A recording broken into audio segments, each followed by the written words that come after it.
As a kid, I used to enjoy watching the old Scooby-Doo cartoons. Sure, they were cheesy as hell, but they were still enjoyable. Some of the celebrity inclusions were a bit gimmicky in my opinion, and Scrappy could have been left never introduced, but the core cartoon was great to watch. For the final review for this month, I had originally wanted to do a different game, but due to time constraints and skipping a week, I decided instead to review Scooby-Doo Mystery, a hybrid adventure/platforming game. The flow of the game goes that the crew in the mystery van are driving along, stopping at various places. In each area they find there's a mystery to solve, with a creature or monster attempting to scare them away. That's all the game is. Solve a bunch of cases, and win the game. Although the entire gang is represented, you only play as Shaggy, with Scooby himself tagging along and acting in the same role as Sonic's Tails, although not quite as useful. Scooby can sniff out clues, but other than that, his role seems to be fairly limited. Shaggy is tasked with navigating each of the fairly large stages, attempting to find clues to solve the mystery of the monster haunting the place. In this vein, the game functions as an adventure game. Velma, Daphne, and Freddy will also move around the stage, offering to assist in different ways. Velma gives you updates on the case, depending on the items that you bring her. Freddy can take some things you find and make something out of them, such as using a generator to open a door. He's also in charge of coming up with a trap to apprehend the monster of the case.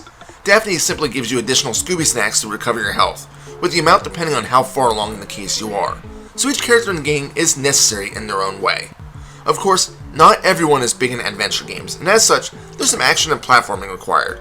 There are various enemies that are floating around, not including the main scares. In order to dispatch these enemies, you can find weapons laying around. Some of them are limited in use, but others are permanent for that stage. For example, the trolley in the first stage and the hammer in the second are kept with you until stage end, although you do have to pick up the trolley after every throw. One thing you do have to keep in mind is that many enemies do respawn when entering and exiting rooms, so you're not entirely safe just because you defeat an enemy once. And here's where one of the main problems with the game lies: the combat. The controls are extremely smooth, which is great because it shows off the amazing animation of the gang. Shaggy controls somewhat realistically, so there's a slight delay when running and then sliding to a stop to go in the opposite direction. This can hinder things because if you're being damaged by a threat, you're going to take a bit of extra damage. And this is because of one huge issue that plagues a lot of games. There's absolutely no invulnerability time. If you're getting struck by an enemy and you can't get out of the way, be prepared to see your health meter just collapse into the void. And with Scooby Snacks being very limited and only healing about a third of your health, you'll be losing lives frequently. There is also some platforming to be done, and these don't really fare too much better. It's easy to miss a jump and fall down, and there is of course fall damage. Due to the large size of all the characters, it's also possible that you'll need to make some leaps of faith, and at least on the opening level, you can easily leap into a pit to cause an instant death, which then of course forces you to start that whole segment over. And although there is a password system available, they start you at the beginning of the case. So if you're near completion and get a game over, expect to start the whole stage over. It gets a bit frustrating. There are also some mini games that you can encounter as well. One is a whack-a-mole type game where you're trying to use the D-pad to strike enemies and not hit your crewmates. It just doesn't feel right though, as Shaggy's swings feel really delayed, and I always thought that I needed to hit the button a second or so before I saw the threat.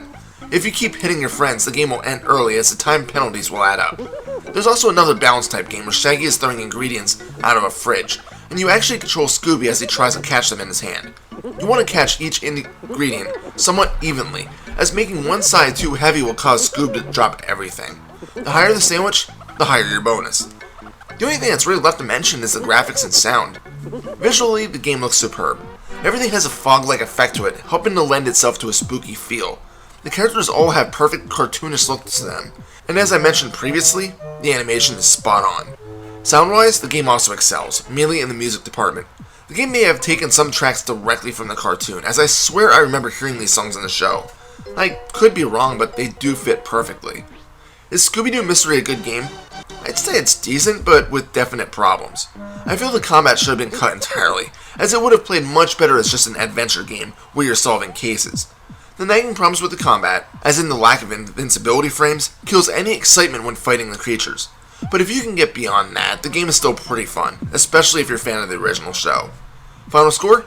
7 out of 10. This is Reaper. Happy fragging.